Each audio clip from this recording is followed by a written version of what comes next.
Pozdravljeni, udeleženci današnjega spletnega seminarja na temo varne uporabe zdravil, ki smo ga pripravili v okviru akcije Moj zdravnik in s pomočjo Zavoda za zdravstveno zavarovanje Slovenije, ki je med drugim tudi ambasador omenjene akcije.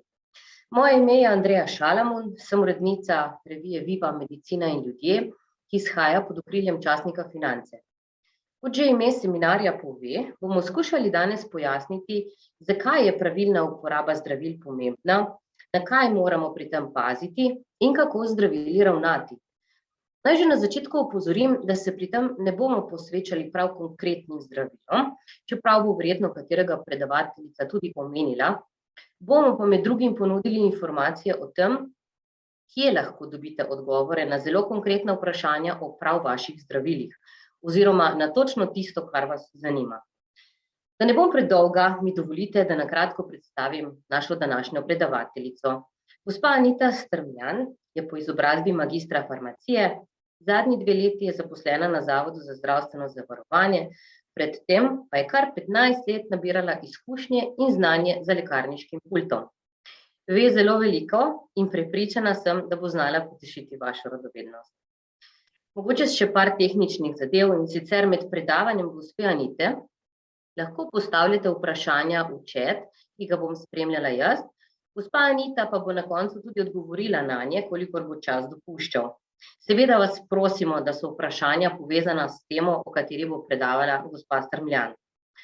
V naslednjih dneh boste vsi po elektronski pošti dobili tudi posnetek današnjega spletnega seminarja, v njem pa pomembne povezave do materialov za varno rabo zdravil, ki jih bo gospa Strmljan omenila v svojem današnjem predavanju. Hkrati s posnetkom vam bomo poslali tudi en krajši povzetek današnjega seminarja in v njem odgovore na vprašanja, na katera vam predavateljica ne bo uspela danes odgovoriti. Besedo torej predajam gospe Strmljan in predlagam, da prisluhnemo, kaj zanimivega nam ima danes povedati. Gospa Anita, izvolite. Najlepša hvala, Andreja, za prijetno predstavitev in pa kratek uvod predstavitve samega predavanja.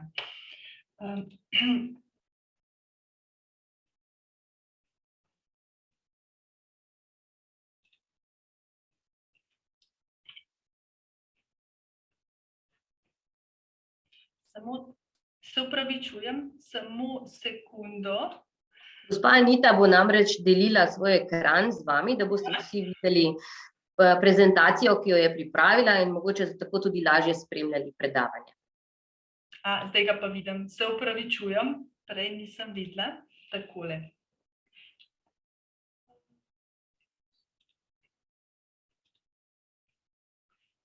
Se opravičujem za tehnične težave.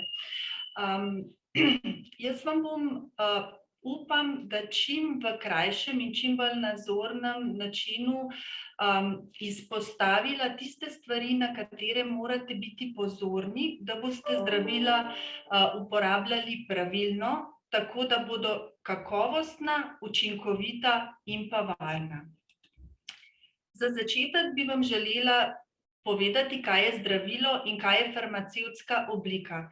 Zdravilo je snov, ki se v primerni farmacevtski obliki v določenem odmerku in časovnih presledkih uporablja za zdravljenje, preprečevanje ali prepoznavanje bolezni.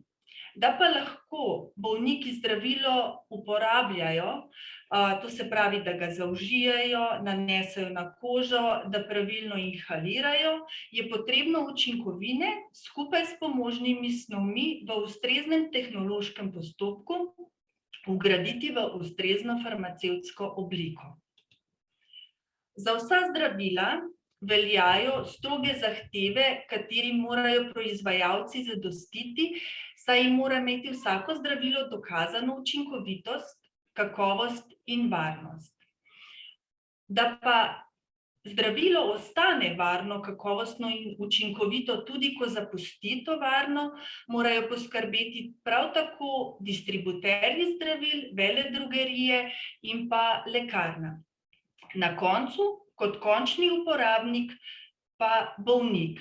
Da se zadosti, da bo zdravilo res varno, kakovostno in učinkovito, mora biti ustrezen predpis zdravila, to se pravi, da zdravnik izbere pravilno zdravilo. Potem mora bolnik zdravilo pravilno uporabljati, skladno z navodilom za uporabo in pa z navodilom zdravnika ali farmacevta. Ko zdravilo preneha uporabljati, mora pa poskrbeti za ustrezno uničenje zdravila, saj je le to lahko tudi potem zdravju in okolju škodljivo. Katere informacije oziroma pomembna dejstva mora zdravnik prejeti, da bo lahko izbral pravilno zdravilo? Bolnik mu mora nazorno povedati čim več informacij o svojem zdravstvenem stanju, o zdravilih, ki so mu predpisani na recept, in pa tudi o zdravilih, ki jih kupi brez recepta v lekarni ali specializiranih trgovinah. Povedati mu mora čim več informacij o prehranskih dopolnilih, homeopatskih zdravilih, tudi morebitnih alergijah, ki jih ima na zdravila ali pa na živila.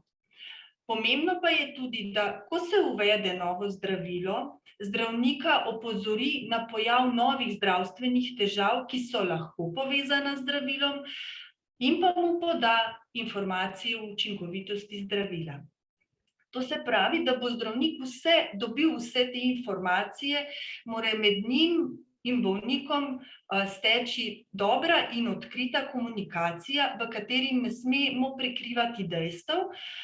Posledično pa to pomeni, da mora bolnik in njegovi svojci se aktivno vključiti v proces zdravljenja. Ponavadi, ko se napotimo k zdravniku, imamo 1000 vprašanj, vedno smo v stresu in na koncu, ko je treba povedati, katera zdravila jemljemo, še posebej takrat, ko smo hospitalizirani, dostikrat podamo premalo informacij. Zaradi tega je zelo smiselno, da si bolniki pripravijo seznam zdravil, ki jih prejemajo, predvsem tisti, ki imajo več kot 5 zdravil. Pripravijo si seznam lahko sami. Na spletni strani Zavoda za zdravstveno zavarovanje imamo že pripravljen seznam, ki si ga lahko natisnejo in izpolnijo. Vkolikor imajo pa kakršnekoli dvome, da njihova terapija, ki jo uporabljajo, da jo ne uporabljajo pravilno, je pa smiselno, da se obrnejo v lekarno, kjer jim izdelajo osebno kartico zdravil na podlagi predpisanih receptov v e-receptu oziroma v online sistemu, ki jih farmacevti v zunanjih lekarnah in pa v bolnišnicah vidijo. Tudi že prej sem omenila, da je pa potrebno poskrbeti, da je zdravilo tudi ustrezno uničeno. Namreč nepravilno odvržena in uničena zdravila so človeku, živalim in okolju nevarna. Onesnažujejo okolje, predvsem površinske in podtalne vode, v primerih neustreznega sežiga pa tudi ozračje. Neuporabljena zdravila, ki so v nepoškodovanih pretisnih omotih, vedno lahko vrnete v lekarno ali specializirane trgovine.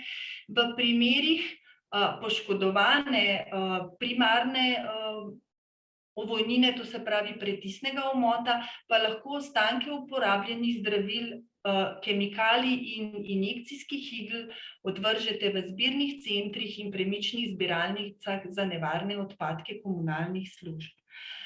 Tukaj bi vas želela pa opozoriti še na en pomemben pogled. Zdravila niso nevarna za okolje oziroma okolju škodljiva, samo če so neustrezno uničena. Potrebno je tudi, da smotrno uporabljamo zdravila, namreč vsa zdravila se iz telesa izločajo z izločki v odpadne vode. Še posebej so problematični antibiotiki, hormoni in citostatiki. Za ustrezno uničenje zdravil v Sloveniji skrbi veledrogerija in pa po njenih informacijah smo v letu 2018 v lekarnah in specializiranih trgovinah zbrali preko 34.000 ton odpadnih zdravil, skupno še z ostalimi ustanovami pa preko 60 ton. V raziskavi, ki so jo izvedli na Fakulteti za farmacijo, so ugotovili, da je kar 3/4 odpadnih oziroma zavrženih zdravil neuporabljenih, da 1/3 teh zdravil predstavljajo zdravila iz skupine za zdravljenje bolezni srca in ožilja, in pa finančno breme je bilo za leto 2012 ocenjeno na nekaj manj kot 4 milijone. Kaj so razlogi zavrženih zdravil? V majhnem deležu je vzrok nepozornost predpisovalca, izdajatelja in pa samega bolnika. To se pravi, zdravniki včasih predpišejo prevelike količine, ki jih bolnik ne porabi, oziroma je podvojena terapija s strani več zdravnikov, na kar farmacevt in bolnik nista pozorna. Potem pa nekateri uporabniki pa enostavno dvigujejo vsa zdravila, ki so jim predpisana. V večini pa so tovrstna zavržena zdravila posledica napačne uporabe, to se pravi nenatančnega odmerjanja, nerednega jemanja, nepravilnega shranjevanja, nerazumevanja navodil in pa opustitev zdravljenja. Kaj pomeni pravilna uporaba zdravil? Zdaj, ko se samo zdravilo proizvaja, takrat se, in pa tudi, ko ga že raziskujejo, se uporablja pod določenimi pogoji, ki se jo ustvarijo. In na podlagi tega potem spišejo navodilo za uporabo. To se pravi, če želimo zdravilo pravilno uporabljati, ga je potrebno uporabljati skladno z navodilom za uporabo in pa z navodilom, ki ga poda zdravnik in farmacevt. Na žalost pa se je v praksi izkazalo, da le 50% bolnikov jemlje zdravila v skladu z navodili. Kaj mora torej skrben uporabnik svojih zdravil vedeti o svojem zdravilu? Kakšen je naziv zdravila, to se pravi ime zdravila in ime zdravilne učinkovine, v kakšni jakosti to zdravilo jemlje, zakaj to zdravilo uporablja, katere težave mu lajša, kako pogosto mora jemati zdravilo, kdaj ga mora vzeti, kako ga mora vzeti in pa tudi koliko časa ga mora jemati. Pri tem mora pa upoštevati rok uporabnosti zdravila in pa pravilen način shranjevanja. Posebno pozornost pa je potrebno nameniti še, kakšen vpliv ima zdravilo na sposobnost upravljanja stroji in vozili. Najpomembneje pa je, da se vsi zavedamo, da zdravilo, ki nam je predpisano, je namenjeno samo nam in ne našim svojcem, prijateljem in znancem. V naslednjih slikah vas bom na kratko popeljala skozi pravilno uporabo zdravil. Jaz bom omenila samo pomembnejša dejstva. Spodaj na sliki pa imate navedeno povezavo do posebne knjižice Varna uporaba zdravil, kjer boste pa našli natančnejše informacije in pa tudi postopke pravilnega načina dajanja posameznih farmacevtskih oblik, ker postopki aplikacije kapljic in pa inhalacij so zapleteni in je prav, da knjigico večkrat preberete in vkolikor vam kaj ni poznano, oziroma da ne razumete, kako se pravilno aplicira, da se obrnete v lekarno, kjer vam bodo pokazali in pa kjer imajo potem tudi možnosti pogledati, kako vi izvedete samo aplikacijo. Pri peroralnih farmacevtskih oblikah bi vas želela opozoriti predvsem na suspenzije. Zdaj, vsakršna suspenzija, ne glede na to, zakaj se uporablja, to se pravi, ali jo zaužijemo skozi usta, ali so to kapljice za oči, ali je to inhalator, vedno jo je potrebno pretresti. Zaradi tega, ker edino v tem primeru boste vedno dobili enako količino zdravila v telo. V nasprotnem primeru lahko na začetku dobite praktično samo medij, v katerem je učinkovina raztopljena, na koncu pa previsoke odmerke. Naslednja zelo pomembna stvar je pa, da tablet brez zares nikoli ne drobimo in nikoli ne delimo. Nekatere tablete lahko delimo, če imajo zarezo, pa jo kljub temu ne smemo drobiti. To so tablete s prirejenim ali podaljšanim sproščanjem. Obstajajo vedno izjeme, je pa potrebno, predno se odločite za vsakršno deljenje, drobljenje, prebrati navodilo za uporabo. Na pravilno uporabo zdravil vpliva tudi, kako zdravilo zaužijemo glede na hrano. Bi vam mogoče tukaj pa najrajši razložila kar na praktičnem primeru.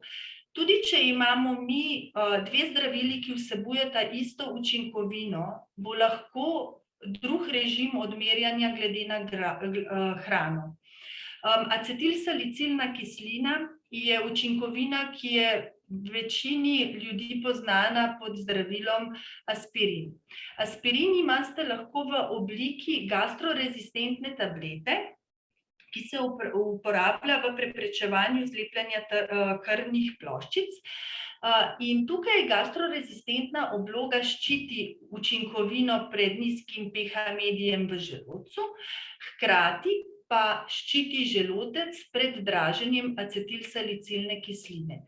Zaradi tega, ker s to oblogo zaščitimo učinkovino in pa želodec, je to zdravilo potrebno vzeti na prazen želodec, to se pravi uro pred jedjo ali pa 2 uri po jedi. V primeru acetilsalicilne kisline, ki se pa zaužije v klasični 500 mg tableti, ki je pa namenjena za zdravljenje bolečine, pri tovrstnih tabletah pa je vedno potrebno tableto zaužiti po obroku. Torej, predno boste, tudi če vam bo zdravnik samo dvignil odmerek zdravila, je lahko nižja jakost v drugačni farmacevtski obliki.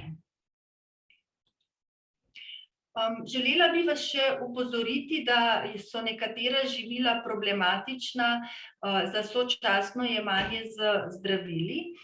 To je predvsem mleko in mlečni izdelki in pa z vitamini in minerali obogateni sokovi in vode, ki vsebujejo železo, kalcij in magnezij, ki tvorijo kelate z nekaterimi antibiotiki in preprečijo njihovo absorpcijo, prav tako pa vstopajo v interakcijo z bifosfonati, to so zdravila za preprečevanje osteoporoze. Pri tovrstnih zdravilih je vedno pomembno, da se mleko in mlečni izdelki uživajo vsaj 2 uri potem, ko se zaužije zdravilo. Naslednje živilo, ki je problematično, je grenivka, namreč vpliva na presnovo učinkovin. Najbolj poznano vam je mogoče zdravila za zniževanje holesterola, statini, tako da v primeru, da uživamo ta zdravila, se je potrebno grenivki izogibati. Pravi čaj in kava vsebujeta kofein in tanine, ki vstopajo v interakcijo z železovimi pripravki. Varfarin, to je pa zdravilo za antikoagulant, ki pa stopa v interakcijo z vitaminom K, ki je osnovna sestavina v zeleni zelenjavi. Alkoholne pijače pa vsebujejo etanol, ki vpliva na presnovo paracetamola in pa kot najverjetneje veste, vsa zdravila, ki imajo depresivni učinek na centralni živčni sistem, kot so uspavala, anksiolitiki, ta učinek poveča. Pri dermalnih farmacevtskih oblikah bi vas mogoče želela opozoriti le na to, da v primeru, da boste uporabljali transdermalne obliže, da jih ne smete rezati, da morate redno menjavati mesta prilepljenja zaradi tega, da preprečite preobčutljivostne reakcije in pa da vedno obliž nalepite na neporaščen, nepoškodovan in pa nevzdražen, čist in suh predel kože. Pri farmacevtskih oblikah za oko je potrebno v primeru, da aplicirate več kot eno kapljico istih ali pa različnih kapljic za oko, med dvema odmerkama počakati najmanj 10 minut. Enako velja za hkratno apliciranje kapljic in mazila in pa kadar uporabljate in kapljice in mazilo, se vedno najprej aplicira kapljice, nato pa mazilo. Farmacevtske oblike za inhaliranje so oblika, ki je najtežja za samo aplikacijo, saj je potrebna določena spretnost bolnika za pravilno aplikacijo. Tako da bi vas v primeru, da uporabljate zdravila za inhaliranje, bi vam svetovala, da se obrnete na farmacevte, da jih vprašate, kako se pravilno aplicira inhalacijo in pa da vas oni opazujejo in jim vi pokažete, kako sami aplicirate zdravilo. Zdaj pri majhnih otročkih, ki si ne morejo sami aplicirati zdravila oziroma bi v primeru, da bi jim ga aplicirali preveč na hitro, bil zelo slab izkoristek zaužitega zdravila, se pri inhalacijah uporablja podaljšek za inhalator. Tukaj bi vas želela opozoriti, da ste pozorni. Pri otrocih pediatri poskrbijo, da dobijo tovrstne podaljške, medtem ko pri starostnikih pa vse prevečkrat prezremo oziroma ne opazimo, ali bolnik dejansko pravilno izvede aplikacijo zdravila. Pomembno pa je tudi, da se prepričate, ali vaša zdravila vplivajo na vaše psihofizične sposobnosti. Namreč kar nekaj zdravil je, ki zmanjšajo sposobnost za varno vožnjo motornega vozila oziroma upravljanje z stroji. V Sloveniji imamo to označeno že na zunanji embalaži. Jaz sem vam spodaj v levi kot prilepila slikico enega zdravila, ki takšen znak ima. In tale rdeči polni trikotnik pomeni absolutno prepoved upravljanja vozil. Kar pomeni, da za tisti čas, ko vi zaužijete zdravilo in ko je učinkovina v telesu in ima še zadostni učinek, ne smete voziti avtomobila. Medtem ko prazen trikotnik pa pomeni relativno prepoved. V tem primeru je pa smiselno, da se zelo dobro opazujete, kakšen učinek ima zdravilo na vas in se posvetujete z zdravnikom in farmacevtom, ali smete upravljati z vozili. Drug pomemben aspekt pravilnega rokovanja zdravili pa je shranjevanje zdravil. Zdravila namreč ohranijo svojo učinkovitost le, če so ves čas uporabe pravilno shranjena. Večino zdravil se hrani na sobni temperaturi, nekatere pa v hladilniku. Zdravil nikoli ne puščamo v avtomobilu, vedno jih hranimo na suhem in temnem mestu. Ne izpostavljamo jih direktni sončni svetlobi, ne izpostavljamo jih vlagi in pa nekaterih zdravil ne smemo izpostavljati tudi zraku. Tako da jih je dejansko treba zaužiti tik preden, takoj potem, ko jih odpremo iz pretisnega omota. Takšno zdravilo so recimo na primer Linex kapsule. Zdravila je vedno treba shranjevati nedosegljivo otrokom, vedno v originalni ovojnini s priloženimi navodili in pa nikoli pretisnih omotov ne strižemo oziroma ne odstranimo datuma izdelave, tako da vemo, do kdaj ima zdravilo rok uporabnosti. Rok uporabnosti zdravil je naveden tako na primarni kot na sekundarni ovojnini. Bi vas pa želela opozoriti, da je pa kar nekaj zdravil, ki se pa s tem, ko se odprejo, imajo omejen čas rok uporabnosti po odprtju. V primerih, ko imate blister, to se pravi ta pretisni omot, dodatno pakiran v aluminijasti vrečki, nakazuje na to, da je smiselno, da preberete v navodilu za uporabo, da ugotovite, koliko časa potem, ko odprete to aluminijasto vrečko, je zdravilo uporabno. Prav tako določena zdravila, ki so pakirana v stekleničke in plastične vsebnike, pri njih je tudi definiran krajši čas odprtja. Tako zdravilo je na primer kreon. Kapljice in mazila za oko. Tista, ki so pakirana kot večodmerna zdravila, imajo praviloma rok uporabnosti 4 tedne po odprtju. Tista, ki so pa pakirana kot enoodmerna, pa do 24 ur oziroma včasih samo za samo aplikacijo, ker nimajo dodanih konzervansov. Nosna pršila so pa praviloma uporabna le 2 meseca po odprtju.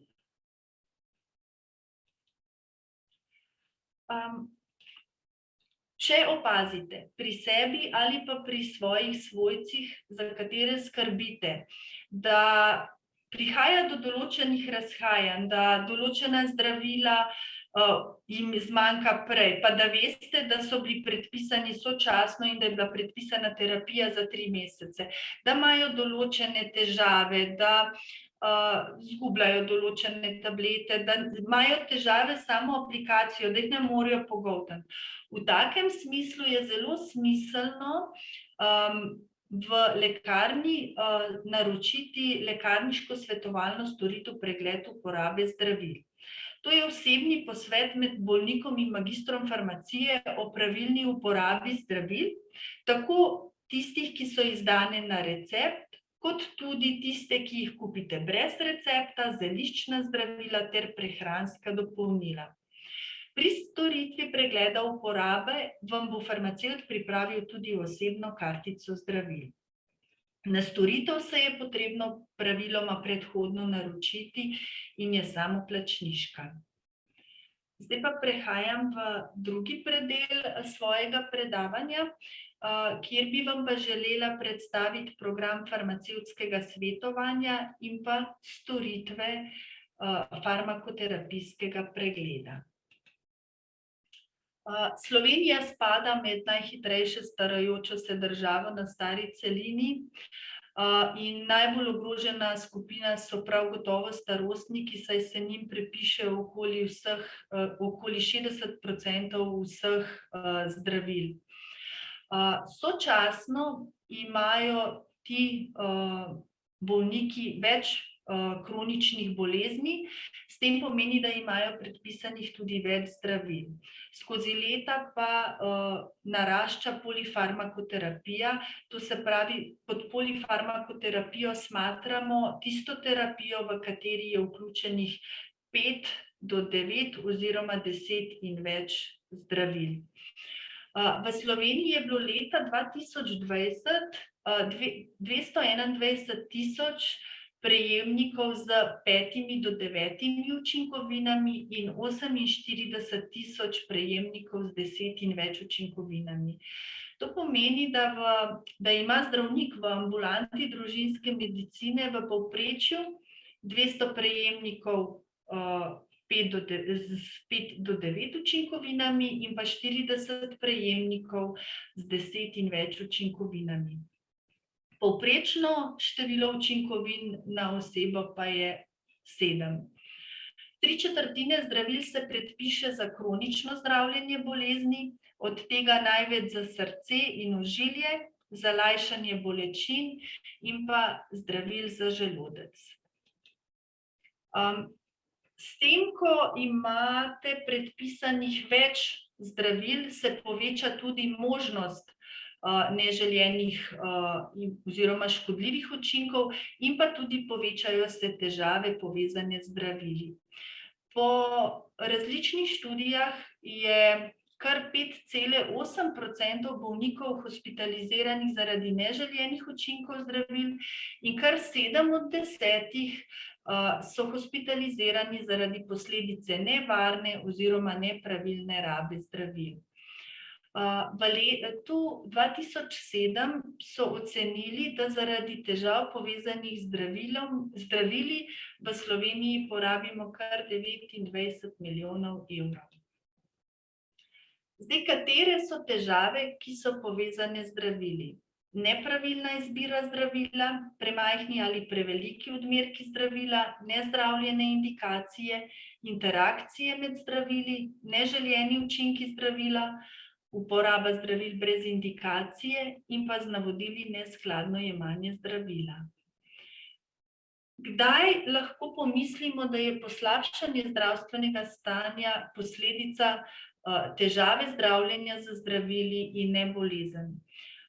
Kadar imamo več sočasnih obolenj, kadar imamo večje število zdravil, to se pravi, ko govorimo o polifarmakoterapiji, ko so pogoste hospitalizacije, ko ima bolnik, kateremu se predpisuje več različnih predpisovalcev zdravil, ko so bolniku predpisana zdravila s pogostimi znanimi neželenimi učinki, ko je zahtevnejša aplikacija zdravila in pa ko bolnik poleg zdravil uživa tudi določena problematična prehranska dopolnila, kot so šentjanževka, ginko in pa česen. Program farmacevtskega svetovanja je dejansko sodelovanje bolnika, zdravnika družinske medicine in kliničnega farmacevta, katerega namen je odkrivanje težav zdravljenja zdravili in nepravilne uporabe zdravil.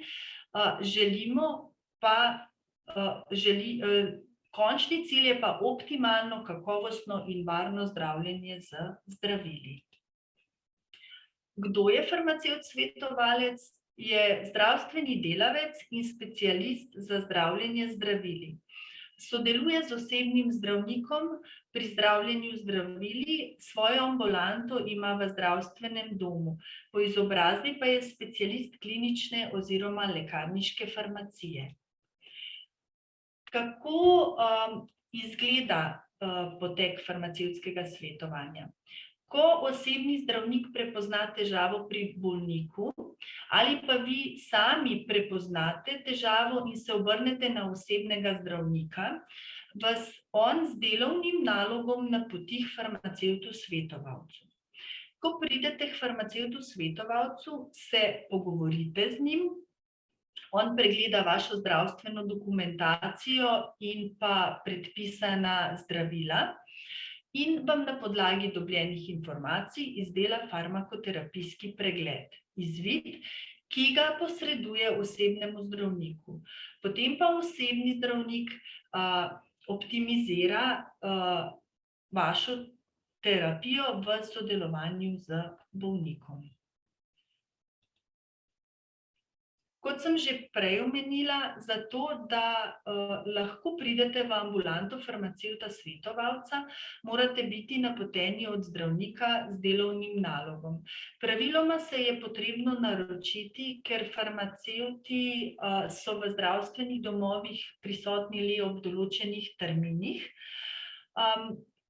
Ko pridete v ambulanto, bo farmacevt preveril vaše sodelovanje pri zdravljenju zdravili in poznavanje zdravil.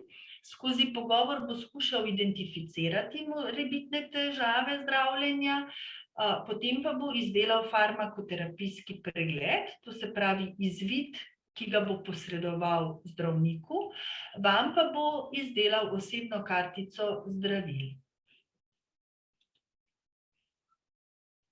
V letu 2021 je že večina manjših zdravstvenih domov po Sloveniji vzpostavila ambulanto farmacevta svetovalca, medtem ko večji zdravstveni domovi, kot sta Ljubljana in Novo mesto, trenutno nimata farmacevta svetovalca in pa edino kot regija je zaenkrat nepokrita Koroška.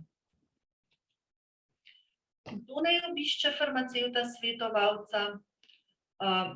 Bolniki z večjim številom zdravil, se opravičujem, piše komorbidni zdravniki, komorbidni bolniki, to se pravi bolniki, ki imajo več pridruženih bolezni.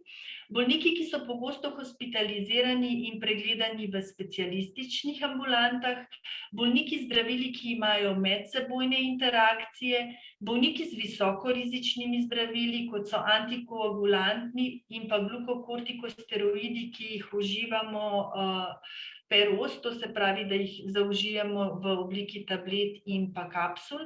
Bolniki z jetrno ali ledvično pomanjkljivostjo, bolniki, ki se jim ob jemanju zdravil pojavljajo pomembni neželeni učinki, bolniki, ki so pogosto hospitalizirani in pregledani v specialističnih ambulantah, bolniki z zdravili, ki imajo medsebojne interakcije, bolniki, ki imajo motnje v požiranju oziroma so hranjeni po sondi, bolniki, pri katerih izidi zdravljenja z zdravili niso v skladu s pričakovanji.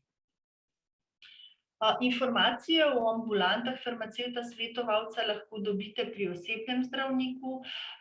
Nekateri zdravstveni domovi imajo zelo lepo izdelane tudi spletne informacije. Vkolikor pa vas zanimajo kakršnekoli dodatne informacije, se lahko obrnete name na tale mail ali pa telefonsko številko. Za zaključek bi želela izpostaviti, kaj si želim, da bi si iz tega predavanja zapomnili. Pred pričetkom jemanja novih zdravil pozorno poslušajte navodila zdravnika in farmacevta in si preberite navodilo za uporabo. Po pričetku jemanja novega zdravila ali pa po spremembi odmerka zdravila se opazujte in v primeru novih težav ali pa v poslabšanju starih o tem obvestite zdravnika. Neželeno medsebojno delovanje zdravil se lahko pokaže takoj, lahko pa tudi kasneje po pričetku jemanja zdravil. Ob hkratni uporabi več zdravil si pripravite seznam zdravil oziroma prosite magistra farmacije v lekarni za pripravo osebne kartice zdravil. Ob dvomu pravilnosti uporabe predpisanih zdravil vprašajte za nasvet magistra farmacije in se naročite na lekarniško storitev pregleda uporabe zdravil. Ob sumu na težave povezane z zdravili pa vprašajte za nasvet osebnega zdravnika, ki vas lahko napoti na pregled v ambulanto farmacevta svetovalca. Hvala za pozornost. Gospa Anita, najlepša hvala za te zanimive in verjamem, da tudi zelo uporabne informacije, ki jih bo vsak prej ali slej rabil v praksi. Jaz sem spremljala medtem tudi ta chat in gospoda Bojana nekaj zanima. Če se strinjate, vam bom kar prebrala vprašanje. In sicer gospod Bojan sprašuje, zakaj bi moral zdravnik poznati informacijo o homeopatskih zdravilih? Ali zdravnik ta zdravila sploh pozna in ali ta zdravila vstopajo v interakcije z ostalo farmakoterapijo? Zakaj je torej pomembno, da zdravniku povemo, da jemljemo določena homeopatska zdravila? Jaz mislim, da mora zdravnik dobiti popolnoma vse informacije in potem bo on precenil, katere so tiste informacije, katere mora preveriti. Jaz homeopatskih zdravil ne poznam toliko v podrobnosti, ampak dejstvo pa je, če bi se pa lotila, da bi mene nekdo konkretno vprašal, če imajo kakšen vpliv, bi pa natančneje preverila in raziskala možnosti, če vstopajo v interakcije. Zaradi tega, ker jaz mislim, da se zdravnik, farmacevt ali pa kdorkoli ostal lahko kvalitetno odloča samo na podlagi tega, da ima čim več dejstev in pa čim več informacij o tem, kaj bolnik jemlje. Kaj se dogaja z bolnikom? Skratka, raje kakšno informacijo preveč, kot kakšno premalo. Definitivno. Gospo Mojco zanima, po kolikšnem času se lahko še pokažejo stranski učinki posameznega zdravila? Se pravi, koliko časa po tistem, ko že začnemo jemati, smo lahko še sklepamo, da je neka sprememba morebiten stranski učinek? Mislim, to je zelo, nekateri neželjeni učinki se pokažejo takoj, nekateri se pa lahko pri dolgotrajni uporabi, kot neželjen učinek, recimo, da osteoporoze, to lahko nastopi tudi čez čas in se vidiš tudi čez leta, če se dolgotrajno uporablja. Tako da to je težko definirati in to je od zdravila do zdravila odvisno. Kdaj, kako je pa najbolj pogosto, v kakšnem časovnem okviru rečemo, ja, to je še stranski učinek zdravila? Težko reči. Definirati, ja. Jaz si ne bi upala nič trditi. Gospa piše, na primer, pri Parkinsonovem zdravilu, če mogoče veste. Verjetno jih je več, ne? A veste kako, pri vsakem zdravilu, tudi pri Parkinsonovem zdravilu, vedno je treba pogledati za posamezno zdravilo. In to so recimo vprašanja in za farmacevta, svetovalca in pa za zdravnika. Ti lahko tovrstne informacije daješ prav za konkretno učinkovino in pa še to ponavadi moramo raziskati. Ne moramo kar iz roke reči čez 3 dni in pa tudi ljudje smo si različni. Metabolizem zdravil poteka različno hitro. Tako da tukaj, če jih tovrstne stvari zanimajo, je po mojem najbolje, da se obrnejo po informacijo na osebe, ki jim bojo dali konkretno za posamezno zdravilo in pa da raziščejo, ne da samo na hitro rečejo. V redu. Gospa Tanja sprašuje, kje dobi informacije glede uporabe različnih zdravil, torej več vrst. Zanimajo, kje lahko preveri, ali so zdravila kompatibilna ali ne, ali obstaja mogoče kakšna spletna stran ali pa mogoče kakšna oseba, ki bi lahko to pomagala. Interakcije med zdravili obstajajo profesionalni interaction checkerji. To lahko že pri pregledu uporabe zdravil farmacevt preveri interakcije med zdravili in pa tudi v ambulanti farmacevta svetovalca preverijo morebitne interakcije. Drugače pa osnovna informacija je navedena tudi v navodilu za zdravilo za nekatere oziroma da se je potrebno obrniti na zdravnika oziroma na farmacevta, če se jemlje posamezne skupine zdravil. To že tudi lahko nakaže. V redu, hvala. Ali lahko, gospod Andrej sprašuje, ali lahko več različnih tablet naenkrat pokvari želodec? Zdaj tako, pri ljudeh, ki jemljejo res veliko zdravil naenkrat in če jih vzamejo naenkrat in pa da nimajo zdravila posebnih navodil, da ga je potrebno jemati na tešče ali pa s kakšnim posebnim režimom, potem vedno v takih primerih svetujemo, da se vedno vzamejo na poln želodec, ker s tem manj obremenijo želodec. Gospa Mateja ima eno daljše vprašanje in sicer piše, da je znano, da je AC inhibitor in diuretik v kombinaciji z nesteroidnimi antirevmatiki, da lahko povzroči odpoved ledvic. Zanimajo, če se to lahko zgodi tudi pri občasni uporabi nesteroidnih antirevmatikov. Če torej samo občasno vzameš nesteroidni revmatik in ali je v praksi znano, koliko je ledvičnih odpovedi zaradi uporabe vseh treh zdravil skupaj. Skratka, ledvice, ne, jo zanimajo. Najverjetneje je podatek znan, pa bi ga bilo potrebno poiskati v strokovnih študijah. Kar se pa tiče redna ali pa neredna uporaba, jaz mislim, da bi mogla v tem primeru se obrniti na zdravnika in pa da on glede na njeno zdravstveno stanje presodi, ali je občasna uporaba smiselna in pa če je primerna. Kar tako na splošno pa ne moramo reči. V splošnem se pa tovrstne kombinacije odsvetuje. Hvala. Gospoda Vlada zanima povezava med različnimi zdravili in vitamini. Njegov oče namreč jemlje 3 zdravila, in sicer naštel jih je Predaxo, Glukovance in Nakonmite. Hkrati pa jemlje tudi vitamine, in sicer B-kompleks, D3, C-vitamin, cink, selen in rastlinska olja. Zanima ga, ali je bolje, da jemlje vitamine posebej. Skratka, kakšna je ta časovna razdalja med zdravili in med temi vitamini, ki jih gospod jemlje? Je to smiselno, da naredimo večji razmak, ali lahko eno za drugim? Mislim, jaz bi iz praktičnega vidika jih rajši jemala ločeno. Ampak drugače bi bilo pa potrebno tudi pogledati, kakšne so, če so kakšne morebitne interakcije med prehranskimi dopolnili oziroma vitamini ter zdravili. Je pa tudi potrebno presoditi, a je sploh smiselna oziroma potrebna uporaba vseh teh prehranskih dopolnil.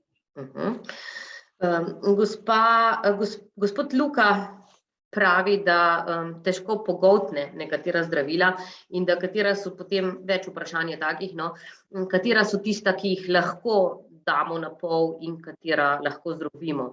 To ste sicer v predavanju... Sem že v predavanjih povedala, da v bistvu, če ima zdravilo zarezo, praviloma pomeni, da se lahko lomi in drobi. Razen v izjemnih primerah, ko imamo to tablete s podaljšanim sproščanjem ali pa s prirejenim sproščanjem, ker v tem primeru se pa učinkovina sprošča iz zdravila. In zdaj, če vi to strete, potem telo ne dobi počasi pomalo učinkovine, ampak v bistvu dobi na hitro vso učinkovino. Zdaj, tako da jaz bi tudi spet tukaj povedala, tako kot sem že pri vseh odgovorih prej, težko je reči mi rečemo nekaj na splošno, ampak drugače je pa treba pogledati konkretno od primera do primera. Tako da predno se odločite za drobljenje, je treba preveriti, ali se sme. Kot drugo je pa treba mogoče včasih še prej iskati, ker vseeno, tableta je, tako kot sem rekla, bila pripravljena pod takimi pogoji, kot je, tako da je mogoče boljše, da se zaužije celo. Mogoče bi pa pri nekaterih zdravilih pa šlo, da jo zaužijajo tudi celo. Če je tableta majhna, pa se jo poskuša zaužiti z malo več tekočine ali pa mogoče z jogurtom, s kakšno jabolčno čežano, ali pa preprosto lahko tudi v lekarni dobijo Globe gel, mislim, da se reče, ki je pa dejansko narejen za to, da je aplikacija pri tovrstnih težavah lažja. Super, hvala lepa. Gospod Andreja zanima, koliko časa pred jedjo vzamemo zdravilo, če je treba na tešče. To mislim, da je pisalo To sem že napisala notarja. Če je na tešče, to pomeni zjutraj. To pomeni, da je ta nočni cikel brez hrane, to se pravi teh 8 ur, tako da zjutraj vsaj uro oziroma uro pred obrokom. Se pravi, ko se zbudimo, potem pa počakamo z zajtrkom, malo ga odložimo, Tako. Gospoda Simona zanima, koliko let je možno, da jemlješ isto terapijo? Se pravi, ista zdravila, to verjetno ni kakšne omejitve. Če je terapija učinkovita, potem jo ne bo noben zdravnik spreminjal. Ne, zdaj, če je pa neučinkovita, jo pa menjamo. Skratka, odvisno od zdravila in od njihove učinkovitosti na posameznika, ne? Tako. Mogoče samo še, če pojasnite, včasih dobimo pri zdravniku določena zdravila in on nam pove točno, kako naj ta zdravila jemljemo. Potem prinesemo mi ta zdravila domov iz lekarne, preberemo navodila in vidimo, da je navodilo za uporabo drugače napisano, kot nam je zdravnik priporočil. Kaj potem narediti v takem primeru? In zakaj zdravnik lahko napiše tudi oziroma priporoča drugačen način uporabe? Ja, zdaj tako, eno je, kako je svetovano v navodilu za uporabo. In praviloma naj bi se zdravila vedno jemala tako,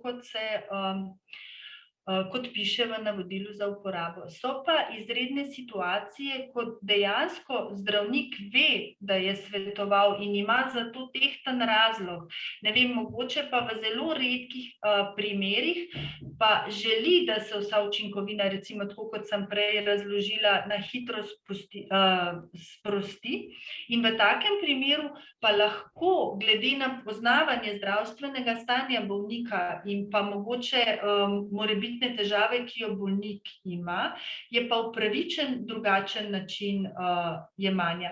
Tako da v primerih, ko dobi pacient različno navodilo od zdravnika, kot je v navodilu za uporabo, bi jaz svetovala, da se posvetuje z zdravnikom, da mu zdravnik obrazloži, zakaj se je odločil za drugačen način jemanja. V predavanju ste omenjali tudi to storitev v ambulanti farmacevta svetovalca, ne? Svetovanja v ambulanti. Pa me zanima, kakšna je razlika med to storitvijo, se pravi med storitvijo v ambulanti farmacevta svetovalca in med storitvijo pregleda uporabe zdravil v lekarni? Ja. Bistvo razlika. Ja. Zdaj pri pregledu uporabe zdravil gre predvsem za storitev, pri kateri farmacevt preveri in pa skupaj skozi pogovor ugotovi, ali bolnik jemlje zdravila glede na navodilo, ki je priloženo zdravilu. To se pravi skladno z navodilom, če pozna zdravilo, zakaj se uporablja, in gre predvsem za to, da preveri pravilnost jemanja zdravila. Medtem ko v ambulantah farmacevta svetovalca pa poleg tega, da preverijo, ali pacient jemlje zdravilo pravilno, pa odkrivajo tudi morebitne težave povezane z zdravili, čeprav lahko tudi pri pregledu uporabe zdravil kakšno težavo zaznajo in dejansko napotijo tudi pri pregledu uporabe zdravil potem pacienta še v ambulanto farmacevta svetovalca. Ampak tukaj pri farmacevtu svetovalcu ga mora napotiti osebni zdravnik na podlagi delovnega naloga in pa v tem primeru farmacevt ne preveri samo, ali bolnik pravilno jemlje zdravilo, ampak pregleda tudi vso medicinsko dokumentacijo, pregleda interakcije in pa poišče morebitne težave, ki so povezane z zdravilom in potem naredi izvid in ga posreduje osebnemu zdravniku, ki se potem odloči za optimizacijo zdravljenja. Super. Vprašanja sva izčrpali, izgleda, da jih ni več. Jaz vam zahvaljujem za to zanimivo predavanje. Poslušalce in gledalce vabim, če imate še kakršnakoli vprašanja, da jih pošljete na naš naslov info@viva.si. Skušali bomo vam zagotoviti ustrezne odgovore. Vsekakor vas vabim tudi, da spremljate našo akcijo Moj zdravnik, v okviru katere nastajajo tudi ti webinarji, in da tudi glasujete za svojega favorita. Glasovanje se začne 1. marca, vse bo objavljeno na naši spletni strani. Gospa Anita, še enkrat hvala, da ste se odzvali in da ste predstavili vse kaj moramo vse vedeti za varno uporabo zdravil. Vam, dragi gledalci in poslušalci, hvala, da ste bili z nami in upam, da se vidimo še kdaj v kakšni drugi priložnosti. Srečno vsem, predvsem pa veliko zdravja. Enako, nasvidenje.